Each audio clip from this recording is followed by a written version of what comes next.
Olá, bem-vindo ao canal e hoje eu vou mostrar para vocês um filme australiano de ficção científica chamado 2067. A premissa do filme se passa em 2067, quando o mundo foi destruído além da reabilitação por causa das mudanças climáticas. Toda a vida vegetal foi extinta. Com a falta de vida vegetal, a quantidade de oxigênio no mundo diminuiu exponencialmente. As pessoas precisam comprar oxigênio artificial para sobreviver. 99% do mundo escureceu e as pessoas morrem sufocadas. Em tais condições, apenas uma cidade na Austrália sobreviveu, e tudo graças a uma empresa chamada Quanicork, que fabrica oxigênio sintético. No entanto, o oxigênio artificial causa uma doença fatal chamada a doença. Ao longo do tempo, a humanidade tem apenas alguns anos antes de ser totalmente extinta. Ethan White é um residente da cidade australiana. Ele e seu amigo Jude trabalham como mecânicos na Quanicork. A corporação também está trabalhando dia e noite para encontrar uma cura para a doença e uma maneira de salvar o mundo. A esposa de Ethan, Shanti, também tem a doença. Ethan trabalha duro dia e noite para ganhar e comprar oxigênio melhor para ela. Um dia, enquanto Ethan e Jude trabalham no túnel de pesquisa de partículas do Quanicork, Regina Jackson os convoca ao seu escritório. Lá, ela se apresenta aos dois e diz a eles que a humanidade vai morrer em alguns anos se as condições não mudarem. Ela então revela que Ethan é o único que pode ajudar a todos e salvar a humanidade. Ethan está confuso e não acredita nela, mas Regina insiste que ele visite o laboratório. O laboratório tem um maquinário enorme. O médico de laboratório chamado Billy Mitchell se apresenta a Ethan e olha para o dispositivo de pulso de Ethan por um segundo. Eles então explicam a ele que o pai de Ethan, o Dr. Richard White, começou este projeto há 20 anos. A máquina que está na frente deles é uma máquina do tempo chamada Chronicrow. No primeiro experimento feito com a máquina, eles tiveram que enviar ondas de rádio para ela para verificar o que estava do outro lado. Eles descobriram por meio dele que 407 anos depois, em 2474, a Terra teria vegetação suficiente para manter oxigênio suficiente no ar e sustentar a vida humana. As pessoas passam a acreditar que, se a humanidade ainda existe várias centenas de anos depois, é provável que tenham encontrado soluções para todos os problemas que assolam sua realidade. No entanto, uma atividade estranha confundiu os cientistas lá. As ondas que eles enviaram voltaram reformadas. Quando eles o decodificaram, descobriram que alguém do futuro havia enviado a mensagem dizendo: envie o Ethan White. Agora toda a equipe quer enviar Ethan para o futuro para que ele traga de volta a cura. Ethan está surpreso. Ele não acredita neles e acha que Regina está apenas blefando. Além disso, ela não quer deixar sua esposa doente ir para o futuro, então ele se recusa a ajudar. Mais tarde, Ethan e Jude estão em um restaurante onde compram oxigênio puro. Jude tenta convencer Ethan a seguir com um plano para ajudar a salvar a humanidade. No entanto, Ethan ri dele, dizendo que não quer ser como seu pai. Ethan odeia seu pai por nunca estar lá para ele. 20 anos atrás, seu pai saiu de casa e desapareceu, enquanto sua mãe foi morta quando ele era criança. Desde então, ele foi criado por Jude, um homem que Ethan considera seu irmão mais velho e melhor amigo. Ele culpa por deixar sua mãe para concluir o projeto e não quer seguir em seu caminho e deixar sua esposa doente. No entanto, Jude consegue convencê-lo, dizendo que a única maneira de salvar sua esposa é encontrar uma cura. Ethan relembra seu 8º aniversário quando seu pai lhe comprou uma caixa estranha como presente. Quando ele coloca as mãos dentro da caixa, um dispositivo trava em seu pulso, fazendo-o sangrar. Richard colocou um dispositivo de mão permanente em seu filho, já que se passaram muitos anos, mas Ethan ainda não sabe seu uso. Mais tarde, em casa, Ethan conta a Shanti tudo o que aconteceu durante o dia, e ela também insiste que ele vá. Na manhã seguinte, Ethan escreve: vou encontrar o meu caminho de volta até você, e uma flor de metal, e a deixa ao lado de Shanti. Ele então vai ao escritório de Regina novamente e diz a ela que, se ele encontrar apenas uma cura, eles terão que entregá-la primeiro a Shanti. Regina aceita e o leva ao laboratório novamente. O Dr. Mitchell mostra a ele o traje que ele deve usar antes de entrar na máquina. Quando eles começam a explicar a missão para ele, Ethan percebe que eles não têm um plano. Eles não têm ideia do que ele verá ou quem ele encontrará do outro lado. No entanto, depois de colocá-lo no traje, eles dão a ele um dispositivo dispositivo chamado ART. ART mostrará os sinais vitais de Ethan ao laboratório o tempo todo, também ajudará a navegar em sua localização. Então, eles finalmente o jogam na máquina. Lá dentro, Ethan se move em alta velocidade ao longo do tempo. Ele cai do céu e aterrissa em uma selva desconhecida. A ficção do ar faz com que seu traje pegue fogo, então ele rapidamente sai dele. Então, ele olha ao redor e fica surpreso com a beleza da natureza. Ele descobre que o mundo mudou completamente. As árvores e o oxigênio natural estão de volta. Ele caminha na direção que Art o orienta e vê algum tipo de porta, mas o que chama a atenção dele é um esqueleto que está bem na frente da porta. Seu crânio tem um buraco de bala.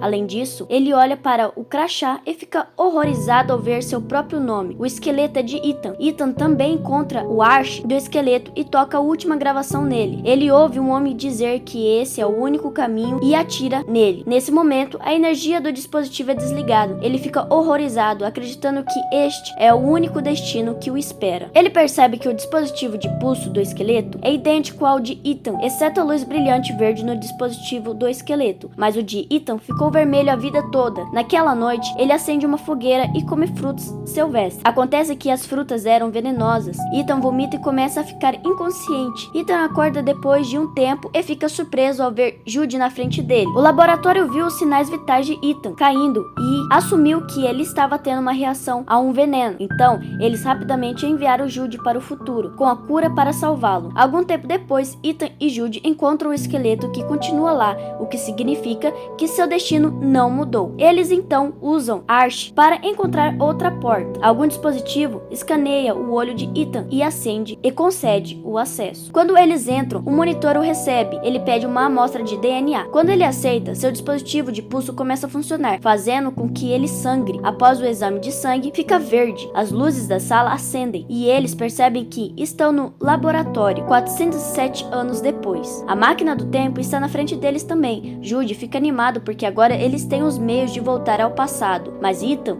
não pensa assim, dizendo que não mudou nada. E ele acabará morto, assim como Ethan morto. Ethan verifica o registro do sistema e encontra uma gravação holográfica feita por seu pai, que explica que a máquina do tempo foi originalmente projetada para coletar os dados de oxigênio no planeta futuro e depois transmiti-los de volta ao passado. No entanto, quando seu pai iniciou a máquina do tempo, ele recebeu uma mensagem pedindo que ele enviasse seu filho para o futuro. Apesar de suas dúvidas, ele optou por fazê-lo e fez uma verificação de DNA para Ethan. Logo, Ethan e Judy perceberam que a máquina do tempo não poderá recuperá-los porque sua bateria está quase esgotada após 407 anos. O pior é que a ativação do laboratório desencadeia um mau funcionamento em seu núcleo de energia nuclear, ameaçando desencadear uma explosão nuclear em apenas 4 horas. Isso significa que eles precisam encontrar uma maneira de consertar a máquina do tempo e viajar de volta antes da explosão. Ficando sem tempo, eles precisam agir rapidamente. Do lado de fora, eles ficam surpresos ao encontrar uma cidade em ruínas coberta com plantas verdes, mas habitadas sem humanos, mostrando que a Terra começa a se recuperar após a extinção humana. Esqueletos humanos estão espalhados por toda parte. Ethan chega à casa de sua esposa apenas para encontrar seus ossos, fazendo-o cair em desespero. Judy tenta convencê-lo a voltar ao passado, pois a cura contra a doença parece não existir mesmo no mundo futuro. No entanto, as palavras de Judy deixam Ethan desconfiado. Ele então liga o Arch para tocar a gravação mais uma vez, da qual ele reconhece a voz de Judy e parece que Judy foi exatamente quem atirou nele. Judy levanta sua arma para Ethan, negando que ele atiraria em Ethan. Ethan finalmente decide completar a missão primeiro. Então, com esforços conjuntos, eles conseguem reparar o núcleo de energia e depois retornar ao laboratório. Agora o sistema do núcleo funciona e eles podem voltar ao passado. Eles só precisam esperar 37 minutos até o lançamento do portal. Quando a contagem regressiva chegar a 0, o portal será vinculado a 2067 por aproximadamente 30 segundos. No entanto, Ethan ainda encontra seu corpo atrás de uma porta no mesmo local, o que implica que eles não fizeram nenhuma alteração no futuro. Para descobrir a verdade, Ethan pega a bateria de seu Arch atual e o coloca na bateria enferrujada. Dessa forma, ele tem acesso a outro vídeo no qual Ethan tem certeza de que seu futuro será morto por Judy. Judy então confessa que não há esperança de mudar o futuro e ele está tentando proteger Ethan. Achando difícil de acreditar, Ethan tranca seu irmão em um quarto e depois reproduz o registro holográfico de seu pai desde o dia em que ele morreu. Ele logo descobre uma conversa entre a CTO da Clone Cork, Regina Jackson, Anderson e seu pai. É mostrado que o pai de Ethan queria usar a máquina do tempo para salvar toda a humanidade, encontrando a cura, mas o CTO pretendia usar a máquina apenas para fugir do tempo da morte com alguns poucos escolhidos. No entanto, seja qual for o plano escolhido, alguém deve viajar para o futuro e ligar a máquina do tempo para enviar a matéria viva com segurança ao longo do tempo. É necessário um link operacional de ambos dos lados. Para impedir a CTO com seu plano, seu pai bloqueia a máquina do tempo e define o DNA de Ethan como a chave de verificação. Com raiva do que o pai de Ethan acabou de fazer, a CTO o matou imediatamente. Ela então ordena que Jude mate a mãe de Ethan e seja um guardião dele, para que um dia eles possam usar a pulseira de Ethan para ter acesso ao futuro. Ethan está chocado. O homem que ele considerava seu irmão acabou sendo aquele que matou sua mãe e está prestes a matá-lo também. Ele também percebe que interpretou mal seu pai, que não abandonou a família deliberadamente. Sabendo que Regina quer trazer alguns escolhidos para o futuro, Ethan tenta desligar a máquina do tempo, mas Jude corre para parar Ethan e revela que está encarregado pelo CTO para garantir que Ethan seja enviado a tempo de reparar a falha de energia. Assim que Ethan ativar a máquina do tempo, ele deverá matar Ethan. No entanto, Jude formou estreitas relações emocionais com Ethan ao longo dos anos. Vendo seu amigo e irmão nesse estado por causa dele, ele se sente culpado. Então, em vez de atirar em Ethan, ele se mata. Com raiva e arrependimento, Ethan está determinado a realizar o último desejo de seu pai, que é encontrar a cura e salvar os humanos morimundos. Ele olha para o monitor e encontra a primeira mensagem escrita por seu pai. Ele deduz que a mensagem enviar Ethan White foi enviada por ele mesmo. Assim, ele codifica a mensagem novamente e a envia para o passado, junto com muitas outras coisas. Enquanto isso, no laboratório do ano 2067, a CTO, com um grupo de privilegiados escolhidos, aguardam ansiosamente que a máquina do tempo seja ativada. Para sua surpresa, no entanto, a máquina do tempo envia de volta centenas de plantas extintas junto com uma cópia do assassinato registro do pai de Ethan. Logo depois, a máquina do tempo é destruída por Ethan, resultando no colapso do planeta da CTO. No final, a CTO é presa devido ao assassinato. As plantas enviadas para 2067 são cultivadas para revitalizar o planeta. A esposa de Ethan também recebe uma flor enviada por ele e entende sua escolha. Enquanto Ethan precisa ficar sozinho no mundo futuro, ela enterra Jude e o perdoa. Uma borboleta chama sua atenção e o leva novamente para a mesma entrada, onde Ethan fica feliz ao notar que o cadáver de seu futuro se foi. Ele corre para dar uma olhada no mundo lá fora e se sente aliviado ao ver uma cidade ecológica futurista, em contraste com a deserta de antes. Sua decisão mudou o futuro da humanidade. E assim termina mais um recapitulado. Se você gostou, deixe seus comentários e se inscreva no canal.